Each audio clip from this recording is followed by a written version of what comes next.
Second. All those in favor say aye. Aye. Aye. Any opposed? Okay, the minutes are approved of the December 15 meeting. The next item of business is Historic Overlay District Review for 1108 7th Avenue South. Good morning. I'll just give a quick overview of the project. The applicant, James Butchfink, is requesting a certificate of appropriateness to construct a two-story home and detached garage on a vacant lot at 1108 7th Avenue South. The subject property is located in the Chaz A. Roberts Historic Overlay District. Your packet included a drawing of the proposed house, a site plan, and a list of building materials. I would be happy to answer any questions you might have on the project, as well as the applicant is available for discussion as well. Thanks.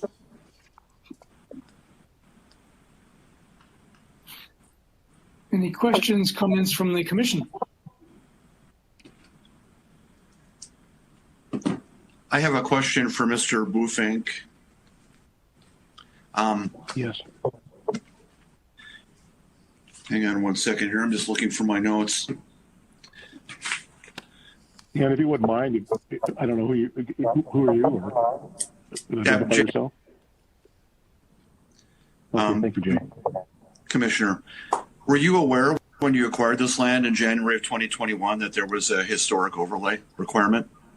Yeah, I think the realtor informed us of that, and then I believe I called down to the planning office to just inquire as to what that meant, because I was unfamiliar with that. Okay, I just wanted to make sure that we're giving adequate notice to people when they are acquiring real estate. Thank you for that. Yeah. Other comments, questions?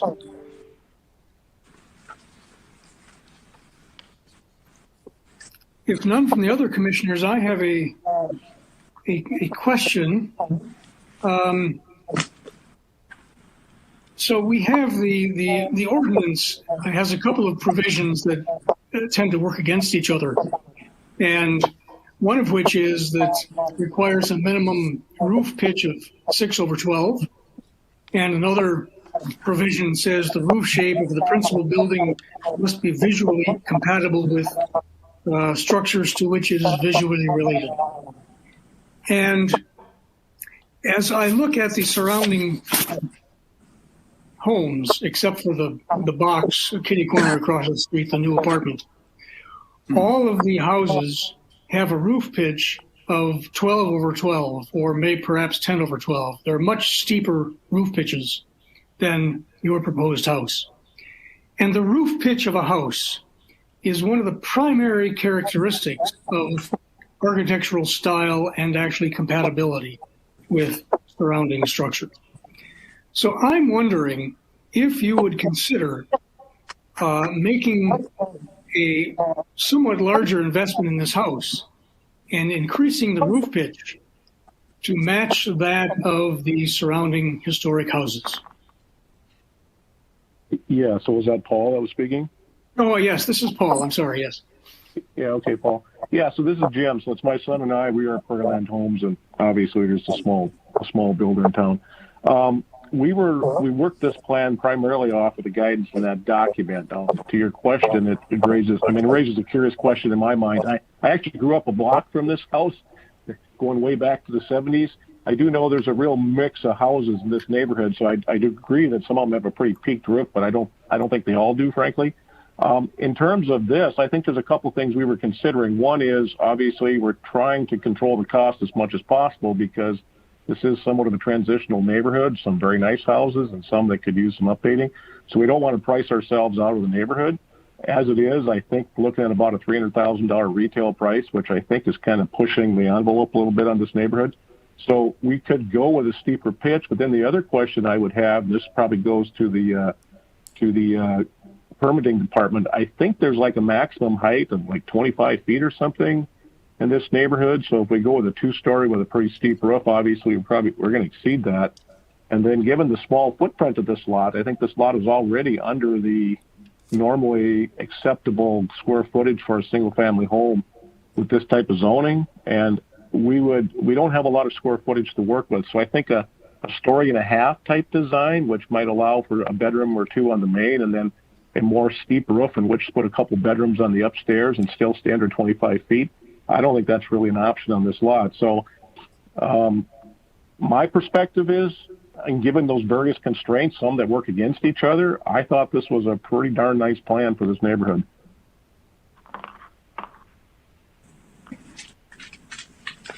Let me ask the staff for clarification on height. What is the maximum height and where is it measured? So I believe this house is in the SR3 zoning district, and that has a maximum height of 35 feet measured from the midpoint of a gable roof.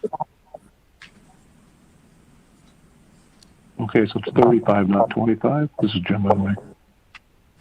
Yeah, we may have misunderstood that then. This is Jay. I've got the information sent out with a packet, and on page 11, it actually does state 25 feet, but that's to the maximum eave height, not the overall dimension of the building itself. Okay. Yes, so the eave height is 25 feet. Okay, we may have misunderstood that. Yeah, so I'm looking at this, this Jim again. I'm looking at this picture that was attached to the packet in your meeting minutes or your the notes, the agenda notes, and I'm seeing some roofs on some of these. It's really hard to tell from a down-looking perspective, but I'm seeing some of these roofs that do look, certainly, no steeper than what we have. So I guess again, you can hear what I'm asking. I'm suggesting we leave the pitch as proposed. I think it would fit nicely, and frankly helps me keep my costs down a little bit. If I go to a steeper roof, I'm going to have higher costs. This is Matt Breen. I would like to chime in as well. I'd have to agree with the applicant. Looking at the Google view, there are several different homes in this neighborhood of varying decades. A lot of them have not only single or double pitch roofs, others have gables and shed roofs peaking. So quite frankly, variety is the neighborhood. I don't think this is going to stick out. I think it'll fit it just fine.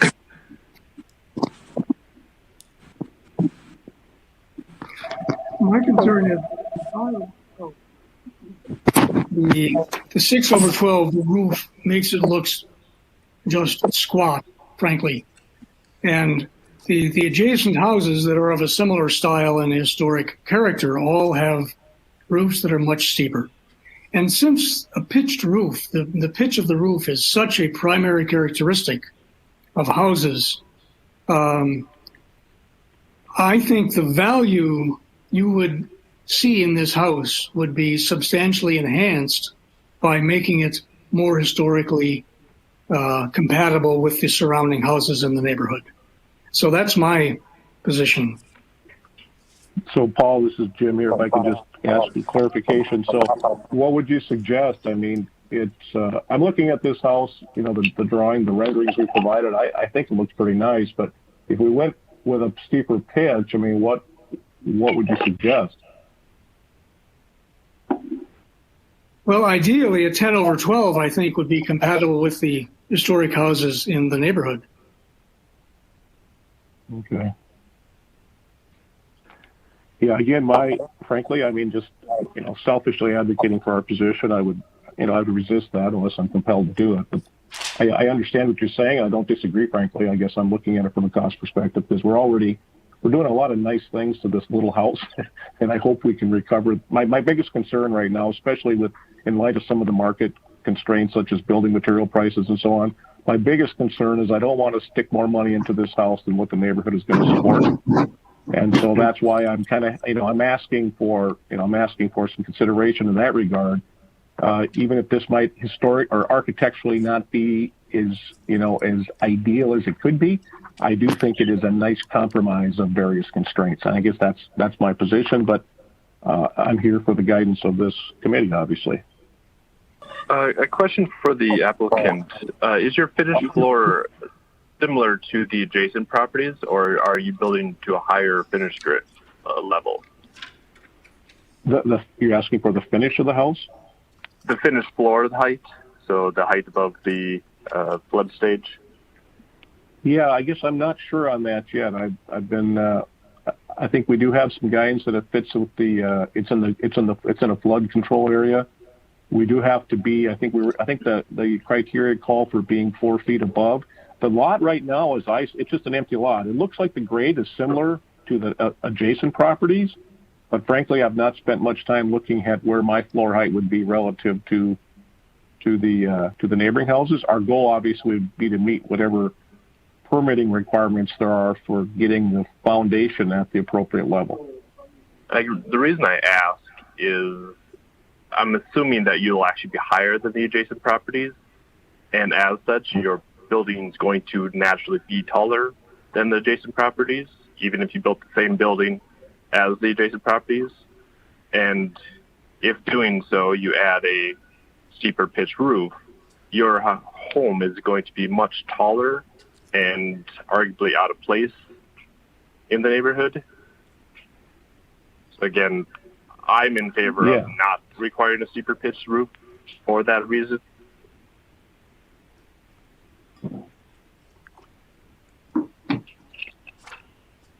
Any other comments from the commission? Jim, I have a question for you. This is Jay Nelson regarding the exterior cladding on the house. Is that vinyl siding? Yeah, so we were proposing to go with, as most of the new houses in town are constructed, and again, it's a cost proposal. So yeah, we're proposing vinyl siding. It's a mid-grade. It's a nice vinyl siding. We've used it on other homes. But yes, vinyl. Okay. It is a double floor, though, so it does, it is a double floor lap, so I think it fits with the siding of the period. In terms of look, obviously, it's not material. But.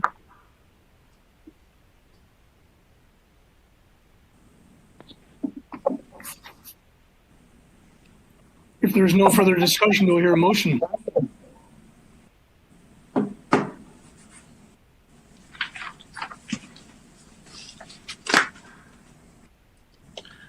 I'll make a motion to approve. I'll second. Moved and seconded to approve. Any discussion on the motion?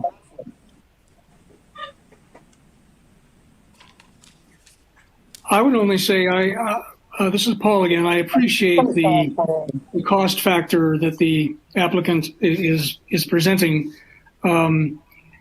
It's my view that when a new house is installed in a historic district, that one should try and upgrade the district and serve as a model for houses that may wish to be rehabilitated. And so I will vote no on this, but I will now call for a vote. All those in favor of the motion to approve, say aye. Aye. Aye. Opposed? I will oppose. So the motion carries. Thank you very much. The application is approved.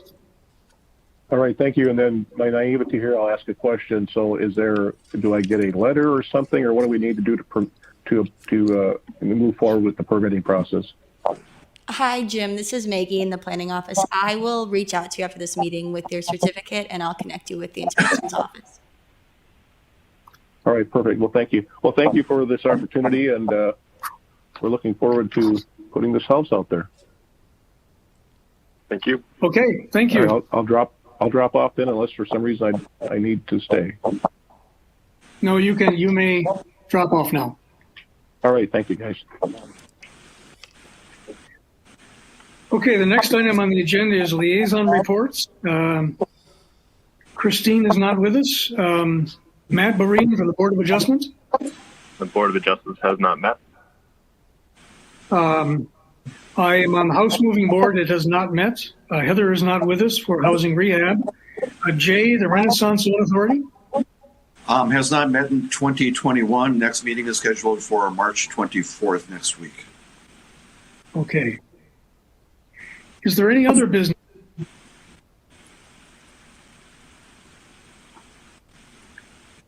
Hearing none, we will adjourn until our next meeting of April 20, 2021.